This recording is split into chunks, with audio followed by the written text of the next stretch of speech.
ನಿರ್ದೇಶಕರಾಗಿದ್ದ Devendrappa sir ಮಾತಾಡ್ತಾರೆ, ಅದ್ರ ಬಗ್ಗೆ ಮಾಹಿತಿಗಳನ್ನ. ಈಗ ಕಾರ್ಯಕ್ರಮದಲ್ಲಿ ಯಾರ್ಯಾರು HF ಮಿಶ್ರತಳಿ HF ಕರುಗಳದು, ಮಿಶ್ರತಳಿ ಜರ್ಸಿ ಕರುಗಳದು, ಮತ್ತೆ ನಮ್ಮ ನಾಟಿ ಕರುಗಳದು ಯಾರ್ಯಾರು ಸೆಲೆಕ್ಟ್ ಆಗಿದ್ದಾರೆ ಅಂತ ಅನೌನ್ಸ್ ಮಾಡ್ತಾರೆ. ಆಮೇಲೆ ಯಾವ್ದು ಒಂದು ಚೆನ್ನಾಗಿರೋ ಒಂದು ಈಪರ್, ಒಂದು ಚೆನ್ನಾಗಿರೋ ಮೊಳಕ, ಅದನ್ನ ಚಾಂಪಿಯನ್ ಅಂತಾರೆ, ಅದನ್ನು ಕೂಡ ಸೆಲೆಕ್ಟ್ ಮಾಡಿರ್ತಾರೆ ನಮ್ಮ ತಜ್ಞರೆಲ್ಲ. ಅದನ್ನು ಕೂಡ ಈಗ ಅನೌನ್ಸ್ ಮಾಡ್ತಾರೆ. ಸಂಬಂಧಪಟ್ಟವರು ಹೆಸರು ಹೇಳಿದ್ಮೇಲೆ ಅದಕ್ಕೆ ಸಂಬಂಧಪಟ್ಟ ಪ್ರೈಸ್ನ ನೀವು ತಗೊಂಡೋಗ್ಬೇಕಂತ ಕೋರಿಕೊಳ್ತೀನಿ.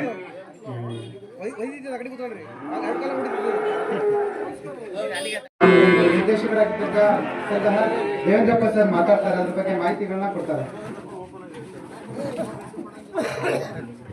ಎಲ್ಲ ರೈತ ಬಾಂಧವರಿಗೂ ನಮಸ್ಕಾರ. ಈ ಒಂದು ಕಾರ್ಯಕ್ರಮ ಏನು ಕರುಗಳ ಪ್ರದರ್ಶನವನ್ನು ಪಶುಪಾಲನಾ ಇಲಾಖೆ ಹಾಗೂ KMF ಅಂದರೆ ನಮ್ಮ ಡೈರಿ ವತಿಯಿಂದ ಹಮ್ಮಿಕೊಂಡಿದ್ದೀವಿ ಊರಲ್ಲಿ ಎರೆಹಳ್ಳಿಯಲ್ಲಿ. ಸೊ ಉದ್ದೇಶ ಇಷ್ಟೇ, ಈ ಒಂದು ಕಾರ್ಯಕ್ರಮದಿಂದ ಎಲ್ಲ ರೈತರಿಗೂ ಅಂದರೆ ಯಥೇಚ್ಛವಾಗಿ ಇಲ್ಲಿ ಡೈರಿ ಇರ್ತಕ್ಕಂಥದ್ದು, ಡೈರಿ ಅನಿಮಲ್ಸ್ ಇರ್ತಕ್ಕಂಥದ್ದು ನಿಮ್ಮೂರಲ್ಲಿ ಜಾಸ್ತಿ ಇದೆ ಅಂತ ನಾವು ತಿಳ್ಕೊಂಡ್ವಿ. ಸೊ ಈ ಕರುಗಳು ನಾವು ಕೊಡ್ತಾ ಇರೋ ಬಹುಮಾನ ಬೇರೆಯವರು ಕೂಡ ಇನ್ನೂ ಉತ್ತಮವಾಗಿ ಸಾಕಬೇಕು ಅನ್ನೋದು ಉದ್ದೇಶ ಅಷ್ಟೇ. ಈ ಕರುಗಳು ಯಾರಿಗೆ ಫಸ್ಟು ಸೆಕೆಂಡು ಥರ್ಡು ಯಾರೋ 3 ಜನ ಕೊಡ್ಬೋದು ನಾವು. ಬಟ್ ನೆಕ್ಸ್ಟ್ ಇಯರ್ ನಾವು ಅದೇ ಥರವಾಗಿ ನಾವು ಪ್ರೈಸ್ ತಗೋಬೇಕು, ಫಸ್ಟ್ ಪ್ರೈಸ್ ಅನ್ನೋದು ಕಾನ್ಫಿಟ್ ಆಗಲಿ ಅನ್ನೋ ಉದ್ದೇಶ. ಮುಂದಿನ ವರ್ಷ ಏನು ಮಾಡ್ತೀವಿ ಅಂತ ನಾವು ನೋಡ್ತೀವಿ, ಮತ್ತು ಪ್ರೈಸ್ ಕೊಡ್ಬೇಕಾದ್ರೆ ಅನಿಮಲ್ಸ್ ಹೆಂಗಿರುತ್ತೆ ಅಂತಲೂ ನೋಡ್ತೀವಿ. ಸೊ ಇದ್ರ ಜೊತೆಯಲ್ಲಿ ರಾಸುಗಳು, ದೊಡ್ಡ ರಾಸುಗಳು ಅಂದರೆ ನೀವು ಹಾಲು ಕೊಡೋ ರಾಸುಗಳಿಗೆ ಆ್ಯಕ್ಚುಲಿ ನೀವೇನು ಮಾಡ್ತೀರಿ ಅಂದರೆ ಕರುಗಳಿಗೆ ಎಷ್ಟು ಹಾಲು ಕೊಡಬೇಕು, ನೀವೆಷ್ಟು ಕಟ್ಕೋಬೇಕು, ಆಮೇಲೆ ಅದಕ್ಕೆ ಎಷ್ಟು ತಿಂಡಿ ಹಾಕ್ಬೇಕು ಅನ್ನೋದು ನೀವು ಪಶು ವೈದ್ಯರ ಸಂಪರ್ಕ ಮಾಡಿ ಹಾಕ್ಬೇಕಾಗುತ್ತೆ. ಉದಾಹರಣೆಗೆ ಒಂದು 10 ಲೀಟ್ರ್ ಹಾಲು ಬರುತ್ತೆ ಅಂದರೆ ಅದಕ್ಕೆ ಮಿನಿಮಮ್ 5 kg ಕೊಡ್ಬೇಕಾಗುತ್ತೆ ಫುಡ್ಡು, 5 kg ಫುಡ್ಡು. ಆಮೇಲೆ ಒಣಮೇವು, ಹಸಿಮೇವು ಕಂಪಲ್ಸರಿ. ಆಮೇಲೆ ಅದು ಎಷ್ಟು ನೀರು ಕುಡಿಬೇಕು ಗಮನಿಸ್ಬೇಕಾಗುತ್ತೆ. ಸುಮ್ಮನೆ ನೀವು ಹಾಲು ಕರ್ಕೊಳ್ಳೋದು ಒಂದೇ ಲೆಕ್ಕ ಅಲ್ಲ, ಅದು ನೀರು ಕುಡಿಯೋದ್ರಿಂದ ಹಿಡ್ಕೊಂಡು ಮೇವು ತಿನ್ನೋದು ಪ್ಲಸ್ ಫುಡ್ಡು ಇಷ್ಟನ್ನು ಕೂಡ ಬ್ಯಾಲೆನ್ಸ್ ಮಾಡಬೇಕು. ಅಷ್ಟಾದರೂ ಮಾತ್ರ ನಿಮಗೆ ಉತ್ತಮ ಏನು ಹಾಲು ಉತ್ಪಾದನೆ ಮಾಡಿ ಸಾಕು. ನೀವು ಬರೀ ಹಾಲು 10 ಲೀಟ್ರ್ ಕೊಡುತ್ತೆ ಅಂತ ಕಟ್ಕೊಂಡು ಅದಕ್ಕೆ 1 kg 2 kg ಬೂಸ ಹಾಕೋದು ಅಥವಾ ಮೇವು ತಿಂತೆ ಬಿಡ್ತಾ ಅನ್ನೋದು ಒಂದು ನೋಡ್ಕೊಂಡಂಗಿರೋದು. ಆಮೇಲೆ ಸರಿಯಾದ ರೀತಿ ನೀರು ಕುಡಿತೋ, ಎಷ್ಟು ಲೀಟ್ರ್ ನೀರು ಕುಡಿತೋ ಅನ್ನೋದು ಭಾಳಷ್ಟು ಜನ ಗಮನಿಸಲ್ಲ. ಯಾಕೆಂದರೆ ಮಿಲ್ಕ್ ಪ್ರೊಡಕ್ಷನ್ನಿಗೆ ನೀರು ಎಷ್ಟೋ ಮುಖ್ಯ ಆಗುತ್ತವು. ನೀರು ಮಿನಿಮಮ್ ಈ ಬೇಸಿಗೆಯಲ್ಲಂತೂ ಮಿನಿಮಮ್ 30 ಲೀಟರ್ಸ್ಗಿಂತ ಜಾಸ್ತಿ ಕುಡಿಲೇಬೇಕು. ಅದನ್ನು ಕೂಡ ಗಮನಿಸ್ಬೇಕಾಗುತ್ತೆ ಎಲ್ಲ ರೈತರು ಕೂಡ. ಸೊ ಆ ಫುಡ್ಡು ಎಲ್ಲರೂ ನೋಡ್ಕೊಂಡ್ರೆ ಮಾತ್ರ ಹಸುಗಳು ಆರೋಗ್ಯ ಚೆನ್ನಾಗಿರುತ್ತೆ. ಯಾವುದೇ ಕಾರಣಕ್ಕೂ ಬಿಸಿಲಲ್ಲಿ ಮೇಂಟೈನ್ ಮಾಡಬಾರ್ದು ಹಸುಗಳನ್ನ. ಈ ಸೀಮೆ ಹಸುಗಳು ಬಿಸಿಲಿಗೆ ಹೋಗಿ ಅಂದರೆ ಮಿಲ್ಕ್ ಪ್ರೊಡಕ್ಷನ್ನು ಕಡಿಮೆ ಆಗುತ್ತೆ. ಅವಕ್ಕೆ ಬೇರೆ ಥರ ಈಗ ಭಾಳಷ್ಟು ಜನ ಹೇಳ್ತಾ ಇದ್ರು ಡಿಗ್ರಿ ಬರಲ್ಲ ಅಂತ. ಡಿಗ್ರಿ ಬರಲ್ಲ ಅನ್ನೋದಕ್ಕೆ ಒಂದು ಭಾಳಷ್ಟು ಕಾರಣ ಇದೆ. ಡಿಗ್ರಿ ಅಥವಾ ಫ್ಯಾಟು ಏನು ನೀವು ಡೈರಿಗೆ ಬಂದಾಗ ಚೆಕ್ ಮಾಡ್ತಾರಲ್ಲ, ಫ್ಯಾಟ್ ಆಯಿತು, ಡಿಗ್ರಿ ಆಯಿತು, ಇಂಥವಕ್ಕೆಲ್ಲ ಕಾರಣ ಅಂದರೆ ಅವಕ್ಕೆ ಸರಿಯಾದ ರೀತಿ ರಿಕ್ವೈರ್ಮೆಂಟ್ಸ್ ಸಿಕ್ಕಿರಲ್ಲ. ಅವಕ್ಕೆ ಮಿನರಲ್ಸ್ ಸರಿಯಾಗಿ ಕೊಟ್ಟಿರಲ್ಲ ನೀವು, ಅದಕ್ಕೆ ಎಷ್ಟು ಬೇಕೋ ಅಷ್ಟು. ಆಮೇಲೆ ಬ್ಯಾಲೆನ್ಸ್ಡ್ ಫುಡ್ ಕೊಡಲ್ಲ. ಈಗ ಯಾವ್ದಾರ ಒಂದು ಡೈಲಿ ಬೂಸ, ಅಕ್ಕಿ ಬೂಸ ಹಾಕಿದ್ರೆ ಅಂದರೆ ಬರೀ ಅಕ್ಕಿ ಬೂಸನೇ. ಅದಕ್ಕೆ ಕೇಳ್ಕೊಂಡು ಹಾಕಿದ್ರೆ ನೀವು ಇನ್ನೂ ಯಥೇಚ್ಛವಾಗಿ ಉತ್ಪಾದನೆ ತಗೊಳ್ಳೋಕ್ಕೆ ನಿಮಗೆ ಅನುಕೂಲ ಆಗುತ್ತೆ. ಸೊ ಒಂದೇ ರೀತಿ ಫುಡ್ ಹಾಕಿ ಆಮೇಲೆ ಬಿಸಿಲಲ್ಲಿ ಕಟ್ಟಿ ನೀವು ಹೆಚ್ಚಿಗೆ ಬಿಸಿಲಲ್ಲಿ ಕಟ್ಟೋದು, ಇದರಿಂದ ಡೆಫಿನೆಟ್ಲಿ ಡಿಗ್ರಿ ಬರಲ್ಲ, ಫ್ಯಾಟು ಬರೋದಿಲ್ಲ. ಆಮೇಲೆ ಇವತ್ತು ಫೀವರ್ ಜ್ವರ ಇದ್ರೂ ಕೂಡ ಡಿಗ್ರಿ ಬರಲ್ಲ. ಈಗ ಜ್ವರ ಅನಿಮಲ್ಸಲ್ಲಿ ಜ್ವರ ಇರುತ್ತೆ, ಸ್ವಲ್ಪ ತೇಗುತ್ತೆ, ಜಲ್ ಸುರಿಸ್ತತೆ, ಅಂಥವು ಕೂಡ ಇಮಿಡಿಯೇಟ್ ಚೆಕ್ ಮಾಡಿಸ್ಬೇಕು, ಅವಕ್ಕೆ ಟ್ರೀಟ್ಮೆಂಟ್ ಮಾಡಿಸ್ಬೇಕು. ಆ ಥರ ಎಲ್ಲ ಮಾಡಿದ್ರೆ ಮಾತ್ರ ನೀವು ಈ ರಾಶಿ ಕಟ್ಟಿದ್ದಕ್ಕೆ ನೀವು ಆಲ್ಮೋಸ್ಟ್ ಎಲ್ಲ ಸುಮಾರು ವರ್ಷದಿಂದ ಕಟ್ಟಿದ್ದೀರಿ, ಎಲ್ಲ ಮೇಂಟೈನ್ ಮಾಡ್ತಾ ಇದ್ದೀರಿ. ಆದರೂ ಕೆಲವೊಂದು ನ್ಯೂನ್ಯತೆಗಳನ್ನು ತಿಳ್ಕೊಳ್ಬೇಕು.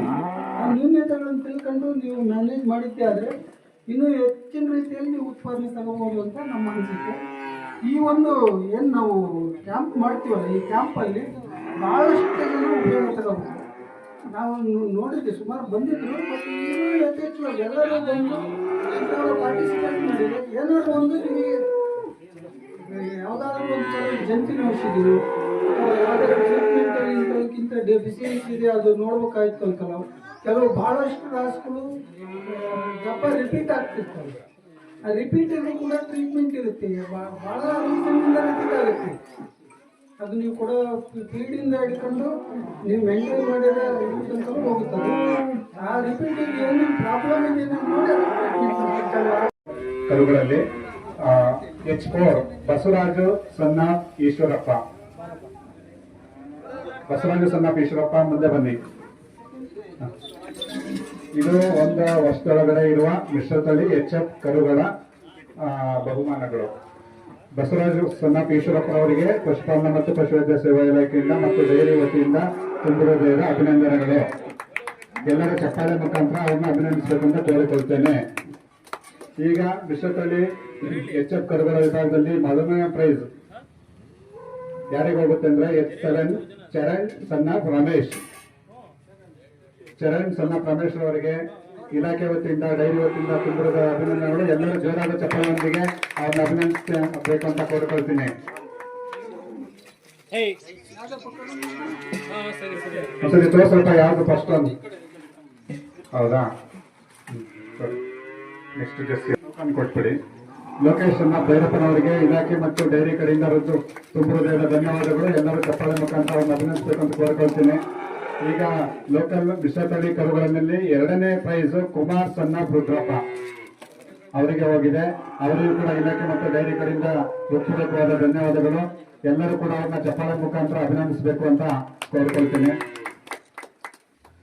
ನೆಕ್ಸ್ಟ್ ಮಿಶ್ರತಳಿ ನಮ್ಮ ನಾಟಿ ಕರುಗಳಲ್ಲಿ ವಿಭಾಗದಲ್ಲಿ ಮೊದಲನೇ ಪ್ರೈಸ್ ಯಾರಿಗೆ ಬರುತ್ತೆ ಅಂದ್ರೆ ಬಸವರಾಜ್ ಸನ್ನಪ್ ವೀರಭದ್ರಪ್ಪನವರಿಗೆ ಹೋಗುತ್ತೆ. Hallikar token number L1 Basavaraj ಮತ್ತು ಸನ್ನಪ್ ವೀರಭದ್ರಪ್ಪನವರಿಗೆ ಇಲಾಖೆ ಮತ್ತು ಡೈರಿ ಕಡೆಯಿಂದ ಹೃತ್ಪೂರ್ವಕವಾದ ಧನ್ಯವಾದಗಳು. ಎಲ್ಲರೂ ಚಪ್ಪಾಳೆ ಮುಖಾಂತರ ಇದನ್ನು ಅಭಿನಂದಿಸಬೇಕಂತ ಕೋರಿಕೊಳ್ತೀನಿ. ಓಕೆ, ಅಭಿನಂದನೆಗಳು ಬಸವರಾಜ್ ಅವರೇ. ನೆಕ್ಸ್ಟ್ ಜರ್ಸಿ ಮಿಶ್ರತಳಿ ಕರುಗಳ ವಿಭಾಗದಲ್ಲಿ ಮೂರನೇ prize Jersey token number 4 Basavarajappa son of Shekharappa.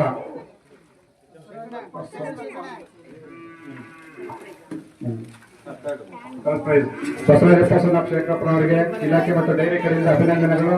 ಎಲ್ಲರೂ ಕೂಡ ಚಪ್ಪಾಳೆ ಮುಖಾಂತರ ಇವ್ರನ್ನ ಅಭಿನಂದಿಸಬೇಕಂತ ಕೋರಿಕೊಳ್ತಿದ್ದೇನೆ.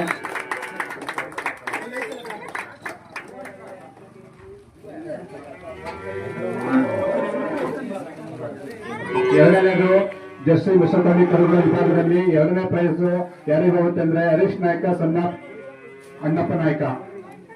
ಹರೀಶ್ ನಾಯ್ಕ ಅವರಿಗೆ ಇಲಾಖೆ ಪರವಾಗಿ ಹೃತ್ಪೂರ್ವಕವಾದ ಧನ್ಯವಾದಗಳು. ಎಲ್ಲರೂ ಕೂಡ ಚಪ್ಪಾಳೆ ಮುಖಾಂತರ ಅವ್ರನ್ನ ಅಭಿನಂದಿಸಬೇಕಂತ ಕೋರಿಕೊಳ್ತೇನೆ. ಈಗ ಜರ್ಸಿ ಮಿಶ್ರಕರು ಬಹುಮಾನ ಯಾರಿಗೆ ಹೋಗುತ್ತೆ ಅಂದ್ರೆ ಮಂಜುನಾಥ್ ಸನ್ನಪ್ ಉಂಬ್ಳಾ ನಾಯ್ಕ ಹೋಗುತ್ತದೆ. ಟೋಕನ್ ನಂಬರ್ ಜರ್ಸಿ 1 ಮಂಜುನಾಥ್ ಅವರಿಗೆ ಇಲಾಖೆ ಮತ್ತು ಡೈರಿ ಕಡೆಯಿಂದ ತುಂಬಿರುವ ಅಭಿನಂದನೆಗಳು. ಎಲ್ಲರೂ ಕೂಡ ಚಪ್ಪಾಳೆ ಮುಖಾಂತರ ಅವ್ರನ್ನ ಅಭಿನಂದಿಸಬೇಕು ಅಂತ ಕೋರಿಕೊಳ್ತಿದ್ದೇನೆ. ಮಂಜುನಾಥ್ ಅವರೇ ತುಂಬಿರುವ ಅಭಿನಂದನೆಗಳು. ಎಲ್ಲರಿಗೂ ಕೂಡ ಸಮಾಧಾನಕರ ಪಾರಿತೋಷಕ, ಸಮಾಧಾನಕರ ಬಹುಮಾನವಿರುತ್ತದೆ. ಯಾರು ಕೂಡ ಈಗಲೇ ಹೊರಡಬಾರದು ಎಂದು ಮನವಿ ಮಾಡಿಕೊಳ್ಳುತ್ತೇನೆ.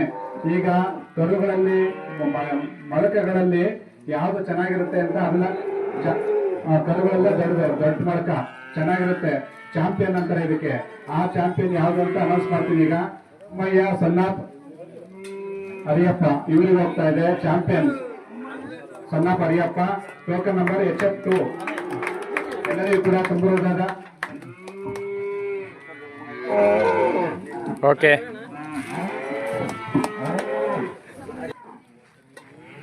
ಬಾಲಕೃಷ್ಣ ಅವರಿಗೆ ತುಂಬಿರುವುದಾದ ಅಭಿನಂದನೆಗಳು. ನೆಕ್ಸ್ಟ್ YB ನಟರಾಜು ಅವರು ಬರಬೇಕು.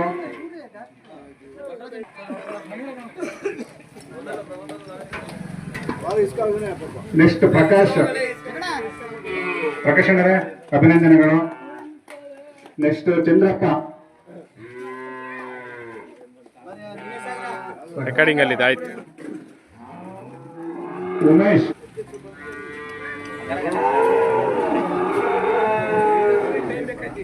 ಹುಲಿಯಪ್ಪ ಚಿಕ್ಕಮ್ಮ, ಅಯ್ಯಪ್ಪ, ಕುಬೇರಪ್ಪ,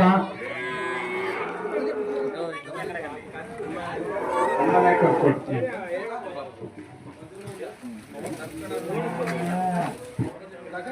ಗಗನ್ ಸನ್ನತ್ ನಾಗರಾಜ್ ಅವರು ಕೂಡ ಬಂದು ಸಮಾಧಾನಕ ಬಹುಮಾನ ಸ್ವೀಕರಿಸಬೇಕಂತ ಕೇಳ್ಕೊಂತೀನಿ. ನೆಕ್ಸ್ಟ್ ಕುಬೇರಪ್ಪ ಹಾಂ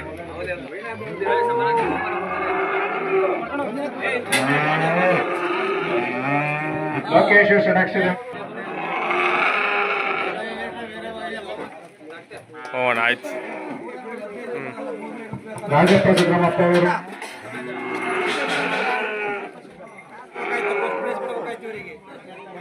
ಆಯ್ತು. ನಮಸ್ತೆ, ನಿಮ್ಮ ಹೆಸರು? ಡಾಕ್ಟರ್ ಆರ್ ದೇವೇಂದ್ರಪ್ಪ, ಸಹಾಯಕ ನಿರ್ದೇಶಕರು, ತರೀಕೆರೆ, ಸರ್, ಇವತ್ತು ಪಶುಪಾಲನಾ ಈ ಇಲಾಖೆ. ಗ್ರಾಮದಲ್ಲಿ ಕರುಗಳ ಪ್ರದರ್ಶನ ಅಂತ ಒಂದು ಕಾರ್ಯಕ್ರಮ ಹಮ್ಮಿಕೊಂಡಿದ್ರ. ಸರ್, ಇದು ಇದ್ರ ಬಗ್ಗೆ ಏನು ಹೇಳ್ತೀರಾ ಸರ್? ಕರುಗಳ ಪ್ರದರ್ಶನ ಅಂದರೆ ಆ್ಯಕ್ಚುಲಿ ಈ ಊರಲ್ಲಿ ಒಂದು ಡೈರಿ ಇದೆ. ಡೈರಿ ಇರೋದ್ರಿಂದ ಉತ್ತಮ ಕರು ಸಾಕಲಿ ಅನ್ನೋದು ಸರ್ಕಾರದಿಂದ ಒಂದು ಪ್ರೋತ್ಸಾಹ, ಅಂದರೆ ಕರು ಸಾಕಾಣಿಕೆ ಬಗ್ಗೆ ಒಂದು ಉತ್ತೇಜನ ಮಾಡೋದಷ್ಟೇ ಉದ್ದೇಶ. ಕರು ಸಾಕಾಣಿಕೆಗೆ ಪ್ರೈಸ್ ಕೊಟ್ಟಂಗೆ ಅವ್ರಿಗೆ ಏನಾಗುತ್ತೆ ಅಂದರೆ, ನಾವು ಯಾವುದೋ ಒಂದು 4-10 ಕೊಡ್ಬೋದು, ಉಳಿದವರಿಗೂ ನೆಕ್ಸ್ಟು ನಾವು ಚೆನ್ನಾಗಿ ಸಾಕಬೇಕು, ಮುಂದಿನ ವರ್ಷ ನಾವು ಪ್ರೈಸ್ ತಗೋಬೇಕು ಅನ್ನೋ ಒಂದು ಉದ್ದೇಶಕ್ಕಾಗಿ ಈ ಸರ್ಕಾರ ಕಾರ್ಯಕ್ರಮ ಹಮ್ಮಿಕೊಂಡಿರೋದು. ಅದು ಇದ್ರ ಜೊತೆಯಲ್ಲಿ ನಾವು ಏನು ಮಾಡ್ತೀವಿ ಅಂದರೆ, ಬೇರೆ ಬೇರೆ ರಾಸುಗಳಿಗೂ ಕೂಡ ಚಿಕಿತ್ಸೆ ಕೊಡ್ತೀವಿ. ಉಚಿತವಾಗಿ ಎಲ್ಲ ಉಚಿತ ಚಿಕಿತ್ಸೆ ಇರುತ್ತೆ, ಉಚಿತ ಬಹುಮಾನ ಇರುತ್ತೆ ಕರುಗಳಿಗೆ. ಸೊ ಉದ್ದೇಶ ಇಷ್ಟೇ, ರಾಸುಗಳು ಉತ್ತಮವಾಗಿರಲಿ, ಕರುಗಳನ್ನು ಸಾಕೊಂಡು ಅವರಿಂದ ಅಭಿವೃದ್ಧಿ ಹೊಂದಲಿ ಅನ್ನೋದು ಅಷ್ಟೇ ಸರ್ಕಾರದ ಉದ್ದೇಶ. ಸರ್, ಪ್ರತಿ ಗ್ರಾಮದಲ್ಲೂ ಈ ರೀತಿ ಕಾರ್ಯಕ್ರಮ ನಡೀತಾ ಇದೆಯಾ? ಪ್ರತಿ ಗ್ರಾಮದಲ್ಲೂ ಇರೋದಿಲ್ಲ, ತಾಲ್ಲೂಕಿಗೆ ಒಂದಂತ ಕೊಟ್ಟಿರ್ತಾರೆ. ನಾವೇನು ಮಾಡ್ತೀವಿ ಅಂದರೆ, ಯೂಶ್ವಲಿ ಎಲ್ಲಿ ಕರುಗಳು ಯಥೇಚ್ಛವಾಗಿರ್ತಾವೋ ಆ ಏರಿಯಾದಲ್ಲಿ ಮಾಡ್ತೀವಿ. ಯೂಶ್ವಲಿ ಡೈರಿ ಸೆಕ್ಟರ್ ಇರೋ ಕಡೆ ಮಾಡೋದು ಯೂಶ್ವಲಿ. ಸೊ ಲಾಸ್ಟ್ ಇಯರು 2 ಇದ್ದು, ಈ ವರ್ಷ 1 ಇದೆ, 1 ಈ ಊರಲ್ಲಿ ಹಮ್ಮಿಕೊಂಡ್ವಿ. ಸರ್, ಇವಾಗ ಎರೇಳ್ಳಿ ಗ್ರಾಮದಲ್ಲಿ ಎಷ್ಟು ಕರುಗಳಿದೆ ಸರ್? ಎರೇಳ್ಳಿ ಗ್ರಾಮದಲ್ಲಿ ಸುಮಾರು 40-50 ಕರು ಬಂದಿದ್ದಾವೆ. ನಾವು ಎಲ್ರಿಗೂ ಪ್ರಚಾರ ಕೊಟ್ಟಿದ್ವಿ. ಮೊನ್ನೆಯಿಂದ ಪ್ರಚಾರ ಕೊಟ್ಟು ಪ್ರತಿಯೊಬ್ಬರಿಗೂ ಬರಲಿಕ್ಕೆ ಇಲ್ಲಿ ನಾವು ಹೇಳಿರ್ತೀವಿ. ಬಟ್ ಇಲ್ಲಿ ಬಂದರೆ ಮಾತ್ರ ಸಿಗುತ್ತೆ ಹೊರತು ಬಹುಮಾನ ಇಲ್ಲಿ ಬರಲಿಲ್ಲ ಅಂದರೆ ಮನೆಯಾಗಿದ್ದರೆ ಸಿಗೋದಿಲ್ಲ. ಪ್ರತಿಯೊಬ್ಬರು ಹಿಡ್ಕೊಂಡು ಬಂದವರಿಗೆ ಬಹುಮಾನ ಪ್ರತಿಯೊಂದಕ್ಕೂ ಕೊಡ್ತೀವಿ ನಾವು, ಹೆಚ್ಚು ಕಡಿಮೆ ಎಲ್ಲ ಕರುಗಳಿಗೂ. ಇವಾಗ ಪ್ರಥಮ ಬಹುಮಾನ, ದ್ವಿತೀಯ ಬಹುಮಾನ, ಪ್ರಥಮ, ದ್ವಿತೀಯ, ತೃತೀಯ 3 ಇರುತ್ತೆ. 3 ಭಾಗದಲ್ಲಿ, ಒಂದು ಎಚ್ ಎಫ್ ಅಂತ ಒಂದು ಕೆಟಗರಿ, ಜರ್ಸಿ ಅಂತ ಒಂದು ಕೆಟಗರಿ, ಆಮೇಲೆ ನಮ್ಮ ಲೋಕಲ್ ದನಗಳು, ಅದರ 3 ಕೆಟಗರಿ ಮಾಡ್ತೀವಿ. 3 ಕೆಟಗರಿಯಲ್ಲೂ 3 ಪ್ರೈಸ್ ಇರುತ್ತೆ. ಒಂದೊಂದು ತಳಿಗೆ ಒಂದೊಂದು 3 ಬಹುಮಾನ. ಈಗ ಎಚ್ ಎಫ್ ಅಲ್ಲಿ 3 ಬಹುಮಾನ, ಜರ್ಸಿಯಲ್ಲಿ 3 ಬಹುಮಾನ, ದೆನ್ ನಾಟಿ ಲೋಕಲ್ನಿಗೆ 3 ಬಹುಮಾನ. ಆಮೇಲೆ ಒಂದು ಚಾಂಪಿಯನ್ ಅಂತೇಳಿ, ಎಲ್ಲ ಬ್ರೀಡಲ್ಲೂ ಒಂದು ಉತ್ತಮ ಕರು ಇರುತ್ತಲ್ಲ, ಅದಕ್ಕೆ ಚಾಂಪಿಯನ್ ಒಂದು ಬಹುಮಾನ ಇರುತ್ತೆ. ಸರ್, ಎಷ್ಟು ತಳಿಗಳಿದೆ ಎರೇಳ್ಳಿ ಗ್ರಾಮದಲ್ಲಿ? ಇಲ್ಲಿ ಸುಮಾರು ಎಚ್ ಎಫ್ ಜರ್ಸಿನೇ ಜಾಸ್ತಿ ಇರೋದು. ಎಚ್ ಎಫ್ ಒಂದು ಸ್ವಲ್ಪ ಜರ್ಸಿನೂ ಇದೆ, ಆಮೇಲೆ ಲೋಕಲ್ಲು ಇದ್ದಾವೆ, ಕೆಲವು ನೋಡಿದ್ದಲ್ಲ ಲೋಕಲ್ ಕೂಡ ಇದ್ದಾವೆ. ಇದು ಉದ್ದೇಶ ಇಷ್ಟೇ, ಚೆನ್ನಾಗಿ ಸಾಕಲಿ, ಚೆನ್ನಾಗಿ ಅಭಿವೃದ್ಧಿ ಹೊಂದಲಿ, ಇನ್ನು ಡೈರಿ ಉತ್ತಮ ರೀತಿ ಆಗಲಿ ಅನ್ನೋದು ನಮ್ಮ ಉದ್ದೇಶನೂ ಕೂಡ. ಓಕೆ.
ಸ್ಟಾಪ್ ಮಾಡೋಣ ಬನ್ನಿ.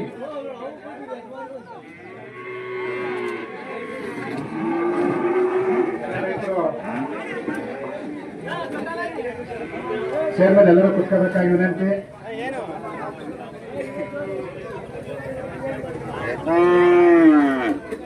ದಯವಿಟ್ಟು ಈ ಕಡೆ ಗಮನ ಹರಿಸಬೇಕಾಗಿ ಕೋರ್ಕೊಳ್ತೀನಿ.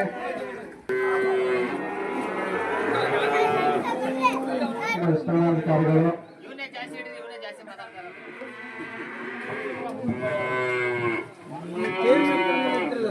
ಕೇಳಪ್ಪ ಡಾಕ್ಟರ್ ದೀಕ್ಷಿತ್ ಅವರು ಬನ್ನಿ. ವಿಸ್ತರಣಾಧಿಕಾರಿಗಳು ಕೇಮಪ್ಪ ಅವರು ಕೂಡ ಬರಬೇಕು.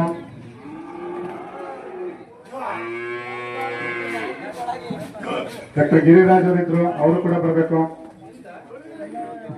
ಎಲ್ಲ